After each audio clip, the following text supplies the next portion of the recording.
Yo, this is WSoul13 bringing you Raid Shadow Legends, and today we're going to be talking about the extra fragments offered up for the I guess the week before Halloween, right? So we're going to be getting a Halloween fusion. I'm already seeing the skills on him. Pretty bad champ, to be honest. We don't know how good the multipliers are and stuff, but yeah, the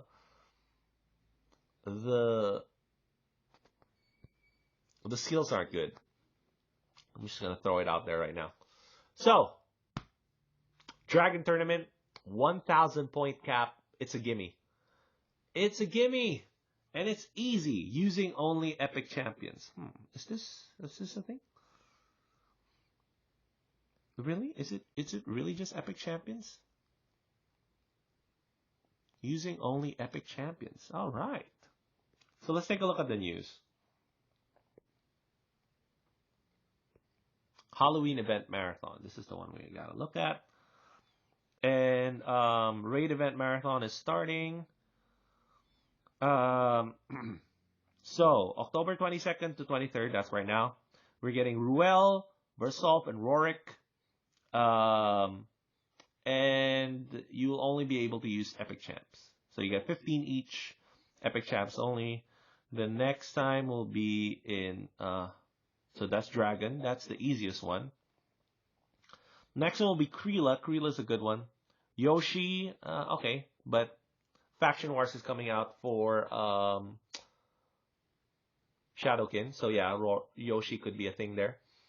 Only use champion from the Telerian Alliance. What's the Telerian one? Is that the one with the high elves on it? In Spiders, though. That's a tough one right there. That is gonna be a tough one right there. We'll do a video on that. And then Iron Brago, definitely someone to want to go for if you miss Iron Brago. You get 20. Wow. Up to? Oh, you have to win the tournament probably. I think you have to win to get that 20. Most likely that's 15, just like we're seeing right now. Iron Brago, 20 fragments. Burgoth, not really that important. Champion from Corrupted. What's Corrupted? I think that's the one with the demon spawns and undeads on it, right? Knight Rev. What? Fire Knight? Okay. That might be doable. Let's see what's available. And then Dropgol and Elegaeus, possibly the worst of the bunch here. And you'll need to beat Ice Golem. Well, only the Galen pack. What's Galen pack? That might be the one with orcs in it, right? Yeah, orcs, Skinwalker, Ogryn. What else is missing there? Lizardman. So the anthropomorphic clans in Raid. Alright, so let's build an epic team first that can take down dragons. And while it's trying to take down dragons, we'll talk about what we need to do exactly and what you should be doing. 1,000 points is really low, honestly, guys. So even if you're close to getting any of these fusions, definitely figure out a way to do it, just figure out a way to do it, right? So we're going to go by rarity, right? And we're going to take all of these off. Yes, I want to take all of them off, bro. So let's take a look. All right, so we definitely want Umbral. We want Control. So let's try to do it first with champs that are more kind of like free to play-ish. So these are all guaranteed champs right here. Alright, so the only problem is we need a boss killer at Epic. That is the tough one right there. Is there anybody here that's a boss killer at Epic? Maybe Geomancer, if we keep Geomancer alive. Now we need a carry champ at Epic. A healer type.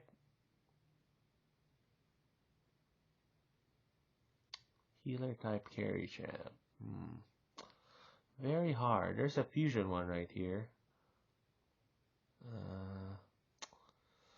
That's a toughie. That is a toughie. So we need healing.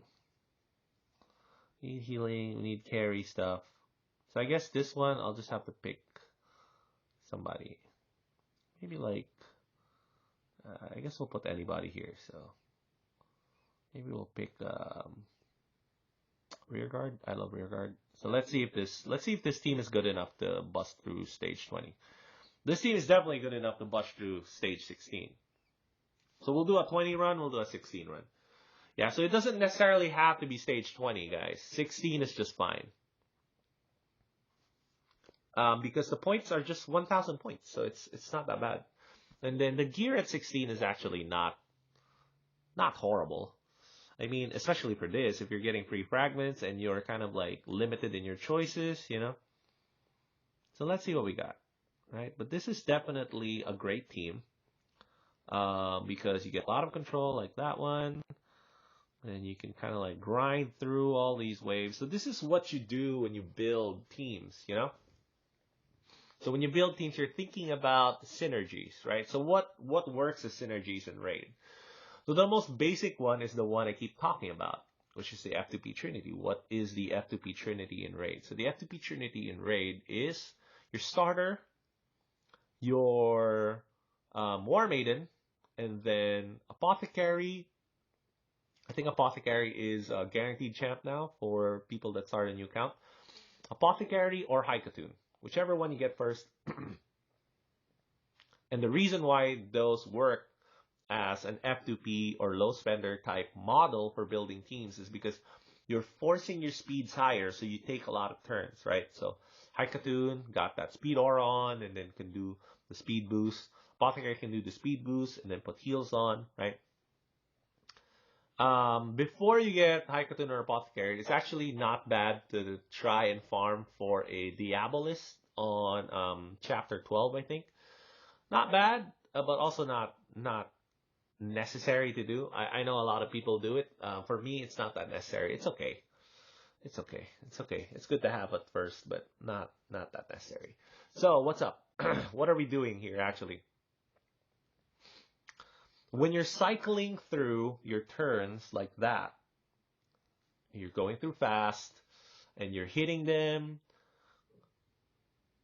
you're extending the number of damage you do, even though you don't have damage stats, you know. So at first you won't have damage stats. You won't have crit rate, you won't have crit damage, and that's understandable when you're starting out in the game. That's why you want War Maiden, because she puts AoE decreased defense on. And then also you want your starter, because your starter has amazing nuke numbers on their AoE nuke, and it has a free 15% crit rate on it. You know? So there's a thing where you go fast, you go often, and then you're lowering down their defenses, and then you're laying down the nukes over and over again. And every time you get hit back, since you're taking all these turns, you shrug the debuffs on, so you don't need a cleanser. And then if you have lifesteal set on, then you heal every time you hit. You know what I'm saying? So like, it has a lot of synergy. And the thing you add to that group is what I'm doing here, which is a carry champ and a control champ, right? So the control champ here is Archmage Helmet. So Archmage Helmet is the first champ you'll be able to get from normal Doom Tower from doing the secret rooms. This is going to take you around 4 to 6 months when you first start the game to get Archmage Helmet, right? Yeah, so it's most likely going to take you about 4 to 6 months to grab Archmage Helmet, which is not bad. Not bad at all. In terms of somebody that you can build for all the content in the game. Put him on stun set, put him on, what's that? The mastery for defense build, I think, that increases your chances of putting control debuffs on. Is it fear something? I forgot. Fearsome Presence, that's what it's called, yeah. So, a control champ that's free in the game. And then Dark Elaine right here is an AoE nuker that you can build for later when you actually get her. So the game feeds you these champs over time that actually makes progression a guaranteed thing if you just kind of like hold out for it, right? So if you're not one of these people that, oh, I have to beat the game in like 2 months or whatever, you know, the game guarantees that you beat the game eventually. in a way, because they give you these free champs, right? That impact certain aspects of the game. So here we go. We made it to the boss. Let's see if we beat the boss. All right. I think we're gonna beat this boss. Yeah. Rear guard is a very good carry champ. In fact, I think rear guard was my first carry champ that I ever pulled. That was really good, you know. So she's like the first good carry champ I pulled, and I used her to get through Dragons 20, Ice Golem 20 at first, you know. Fun times. But yeah, this team is definitely capable of beating Dragons 20 right now. So yeah, let's just finish the run. This could be a team you could build, right? Geo is always a good champ to put in these situations. There was a guaranteed pull for him, so there's a good chance a chunk of you will have Geomancer available. Epics are the easiest ones to build for, honestly. Because like majority of the power in Raid is stocked on Epics. And what you do is you just go lower on the levels, right? So if you can't beat Dragons 20, it's fine. You go down to Dragon 16. Can't beat Dragon 16 with your Epic chance, you go down to Dragons 13. Dragons 11 is more efficient for points. So if points is all you're after, 11 is fine. But honestly, you're farming dragons. You want to get a chance of getting 6-star gear, right? So Dragons 13 might be the better place to put your energy in. That's all you can do. That's fine. And in exchange, you get 15 fragments each of 3 fusion champs that you may have barely just missed, right? And even if you're not going to use them, 1, you stockpile them. So you get 500 free points for champ chase. And then 2, a dupe system is coming. Fusion champs are going to be our main source of dupes. I don't know if anybody has put this together yet, right? I don't know if anybody's put this together the way I have, but why going for fusion champs is such a big deal is because the legendaries are the most important resource in Raid. Not resource, asset, all right? So resource is, the most important resource are shards, obviously. So you got sacred, then voids, and ancients, and mysteries. The most important resources in Raid are the shards. Hands down, it's not close. Right? So we did it. So this team can break through. I think we can, I think the same setup can 4-man 16. It looks like I don't need rear guard for 16, but we'll see. So we don't really need to do 16 anymore, right? Because anyways, what's the point? Why are we doing this? Let's go back to that tournament real quick. It's 1,000 points, yo. You will easily blast through this. I'm actually thinking about just doing it because there might be a thing you can do with these extra fragments later on in the game that they'll think about, you know. So just having 45 extra legendary fragments, I don't know, might be a thing I want to have.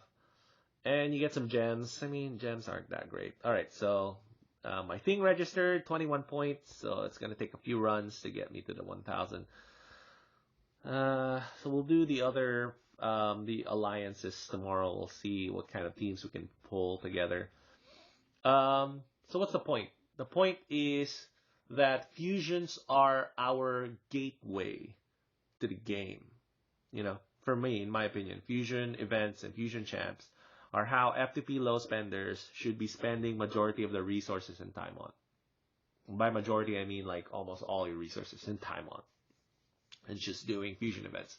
The reason why is you stockpile all these assets over time. These legendaries are all assets. Now that the dupe system is coming out, even the crappiest of crappiest fusion champs. You get 2 Pixnials, sucks for you, right? Now she gives you a free boost on all your legendaries for high elves. Who are the legendaries for high elves? Well, there's Arbiter. Everybody's gonna get an Arbiter at some point in the game. Get a free boost for her, you know? So, things like that, right?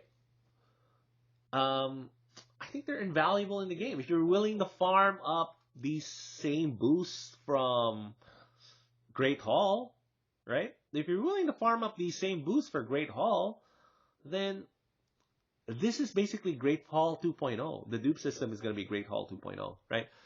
And the fusion champs are our way to get these dupes. Also, think about this. Think about this. Let's say you really wanted Santa when they put the dupe shop on. Would you love to sacrifice your duplicate Rorik or your duplicate Versolf or your duplicate what's this other guy, Ruel, for a Saint Nick? Because I know I would. You know what I'm saying? So the fusion champs are the fuel, yo. It's the fuel for us to access these end game level things, right? Over time, obviously, because you're F2P low spender. The cost for you is time. The whales can have infinite time because they have infinite money, apparently. Plarium's so rich, they probably have infinite money. So what's the point? You have to go for these fragments if you're close. And honestly, even if you're not close, I'm kind of making another argument for going for these fragments anyway, because there might be a use for these fragments down the line. I'm not sure about that, but it's starting to seem like it's possible. The same way that I wasn't sure 100% before about the exact use for fusion Legos before. So, if you haven't really followed my stuff, I've been harping on this fusion Lego thing since last year, right? So since last year, since they've introduced Fragment fusions and then done a fusion event every month, I basically said, do these fusion events no matter what. Basically, that's been my advice. And the reason why I said at the time is because legendaries are the best assets in the game. They have the room for the most improvements. Whenever they do a balance change, usually legendaries, right? Now they're going to do balance change. They're going to be looking at the fusion champs because a lot of people have the fusion champs, you know. Fusion champs are going to get balanced in the future. And now we have dupe system. How's that advice looking like 1 year down the line? Looking really good, I think. It's looking really, really good. So if you've been following that advice till now, you have what? Maybe 12, 13, 15, over a dozen legendaries, extra legendaries. Pull a dupe of any of those, they slot into your dupe system, whatever you want to use your dupe system for, right? And then now the fragments. So this is another kind of like long-term call I'm going to make, and it's that these fragments are going to be worth something at some point. Don't quote me, but at the same time, I'm making a ton of sense, I think, where there might be a point where these fragments can be turned into any of the fragment fusions that we've had. I'm not sure about that, but I think that might be a thing down the line. Some kind of use for these fragments. Whether it's that or like currency or to something, I don't know. We'll see. But definitely these extra fragments are going to be worth something. Something somewhere down the line. Even if they just keep doing this.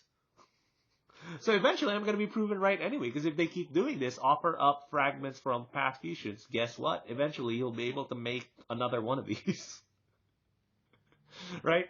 So yeah, keep that in mind, and then we'll see y'all tomorrow where we do the other fusion, fragment fusion, extra fragments